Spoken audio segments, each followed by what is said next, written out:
Let's talk about the vocational training area of the education sector, though. What do you think about that? I'm glad you mentioned it because I neglected to mention that myself, and it is, in fact, a very neglected area of the education market in Vietnam.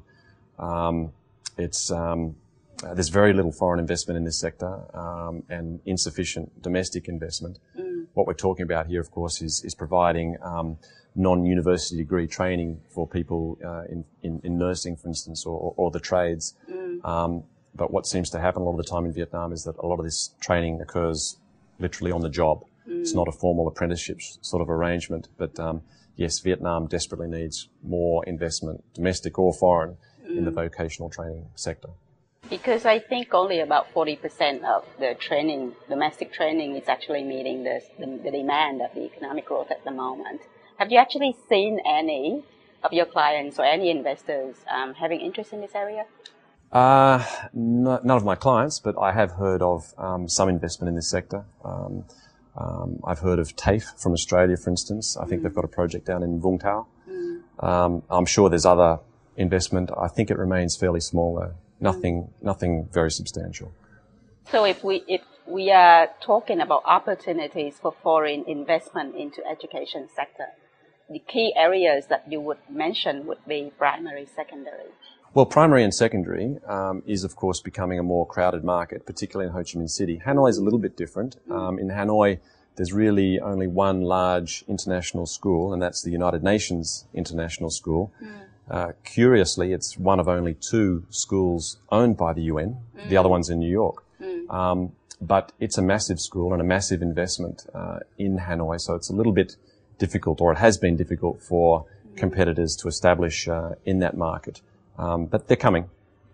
With the government's development strategy to increase the number of enrollment in the university sector at the moment from 400,000 a year to about 1.2 million in 2020, do you think that regulations concerning higher education would be, changed and revised in the near future to make it easier for foreign ownership?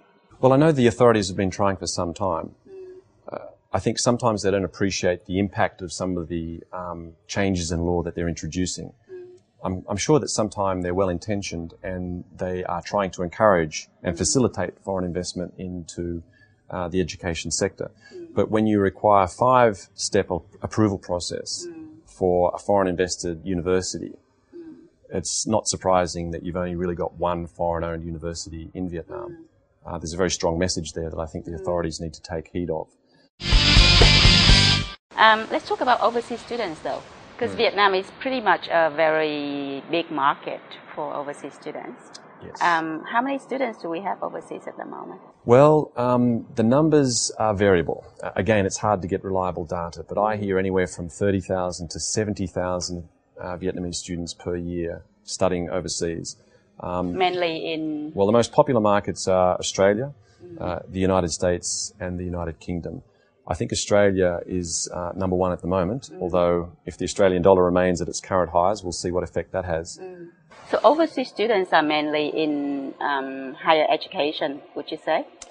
Overseas students are, I think, mainly in tertiary, and then there will be a significant number also in high school. One of the areas of opportunity here is to try and tap into that market and to keep some of those students at home. I'm sure a lot of Vietnamese parents would much prefer to keep their children at home and have them studying at an international standard school in Vietnam than see them go offshore.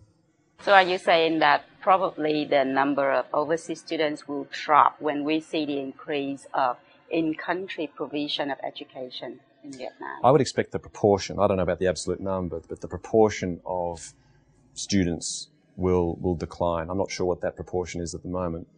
But I would expect, we're seeing already, I think, with the proliferation of international schools, a higher degree of comfort amongst Vietnamese parents in sending their children to school here in Vietnam when they have in mind that they want them to go overseas for tertiary education.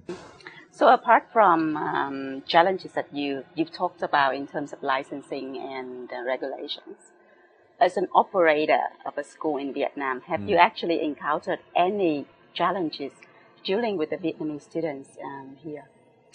I suppose language is a hurdle for some of them. The Vietnamese students really need to come into the international schools relatively early so that they can acquire and consolidate their English language ability before the all-important later years of school. If they come in too late, then their English won't be good enough. With the latecomers, though, Nigel, because I understand that Vietnamese education system is very much the Soviet model or the Confucius model of just staying in class, listening to teachers, and learning as you go without any innovation or without asking questions. So is that a challenge for you? Absolutely. Good point.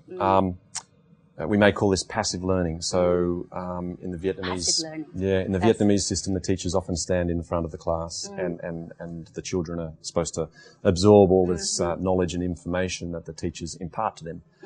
And of course, that's not the way that we do things in the Western education system. We attach a greater importance to ensuring that children develop analytical skills and the ability to judge and comment and express an opinion and so forth. So it's a very different mindset, and it is difficult for Vietnamese students. What is your solution then to change the mindset from that past mindset into the new one? Well, the main solution is get the children in younger again. As I mentioned, it helps them with their English language development, but it also helps them understand what a Western standard education requires and expects, and what they're going to need to be able to master as they go into an international or Western university. So the sooner the better is the answer. But we've got another factor that we need to be mindful of. When we enroll Vietnamese children into an international school, nobody wants them to lose their Vietnamese culture, identity, and their language.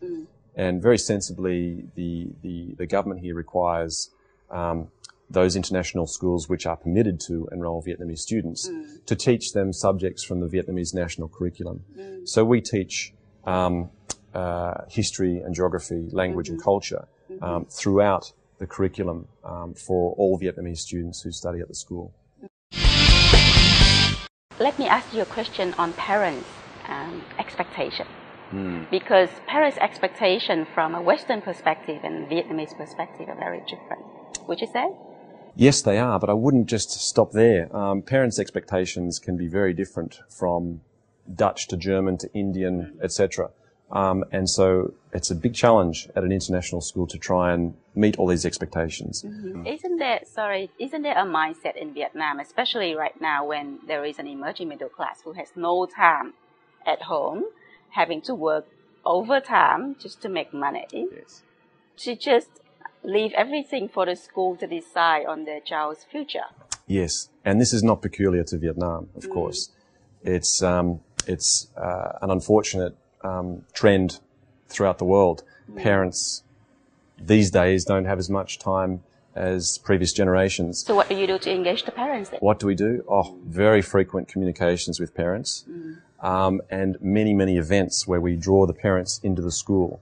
And one particularly strong feature of the International Baccalaureate curriculum program is that it does require the participation of parents. So, for instance, at the primary years level, parents come into the classroom and receive a presentation from their child every year, maybe twice a year, and so that they hear what their child is doing, they can see the work, and they do so in conjunction with the teacher. So it's a three-person relationship, the teacher, the parent, and the child.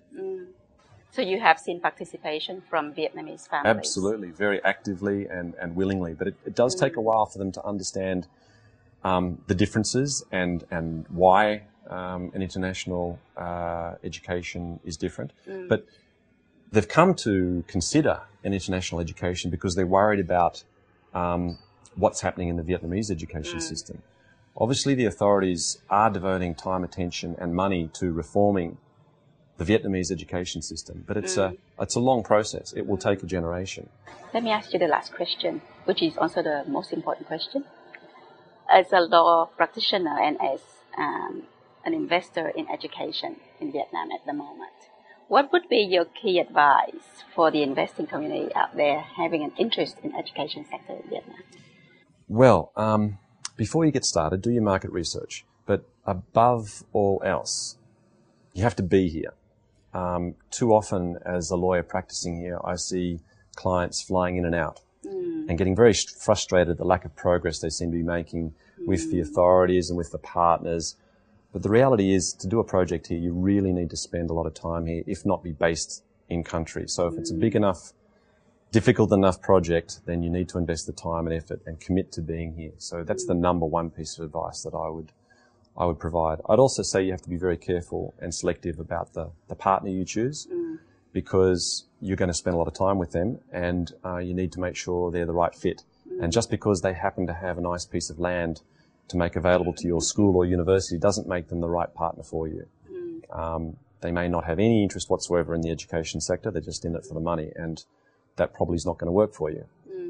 You need to be aware of the approval process and spend time investigating that. And you need to understand the environment in Vietnam. Vietnam is a vastly different cultural and regulatory environment to the US or Australia, for instance, and you need to come to terms with that. You can't come in here assuming that you'll enjoy the same degree of transparency, legal transparency and protection that you have in other countries. So those are the top 3 advice that you would give. Was that 3? Yeah, okay. Top 3. Thank you very much, Nigel, for being on the show with us today. My pleasure, Fee. Thank you. Skills are critical to enable the emergence of a higher value-added economy in Vietnam. Obviously, the current education system is not keeping pace with the rising demands of the economy, which in a good way creates opportunities for private and foreign investors. And even though challenges exist, as shared by our guest speaker today, we have definitely seen positive signs from the government to strengthen the role of education as a central enabling condition for higher productivity. If you have questions regarding this topic, please send them to fei@insidevietnam.com.vn. For past episodes and show updates, please visit Inside Vietnam on WordPress, Facebook, YouTube, and Twitter. My name is Phi Nguyen, and I'm your host on Inside Vietnam. As a great believer in the power of knowledge, let me personally invite you all to consider your investment in the education sector in Vietnam. A profitable business is always a great business. However, a profitable business that can help transform the lives of thousands of Vietnamese people through education, to me, is a significant business, and I do hope to see you there. Bye for now, and look forward to catching up with you again in 2 weeks.